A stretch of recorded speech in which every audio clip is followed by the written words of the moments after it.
औषध रेसिपीमध्ये सर्वांचं स्वागत आहे। आज आपण बनवणार आहोत हॉटेलसारखी दाल खिचडी, बिलकुल तशीच टेस्ट आहे, ते नक्की ट्राय करा। प्रथम मी या ठिकाणी अर्धी वाटी तुरीची डाळ, 2 टेबलस्पून चणा डाळ, 2 टेबलस्पून मसूरची डाळ घेतली आणि अर्धा तास 1 तास भिजत ठेवल्या तिन्ही पण डाळी।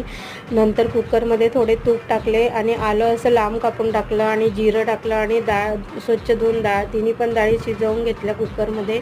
नंतर साईडला ठेवून नंतर मी कढई ठेवली। कढई ठेवल्यानंतर त्यामध्ये आलं, लसूण, कांदा आणि लाल मिरची फोडणीला घातली आणि छान कांदा होऊ दिला। कांदा परतल्यानंतर त्यामध्ये टोमॅटो टाकला, टोमॅटो पण छान परतला।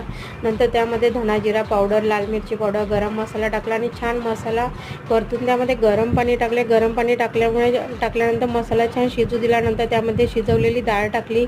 नंतर एका साईडला मी भात शिजवून घेतला होता, तो सुद्धा त्यामध्ये मिक्स केला आणि छान डाळ खिचडी आपली तयार झाली। नंतर त्याला मी तडका दिला आणि स्मोक दिला, छान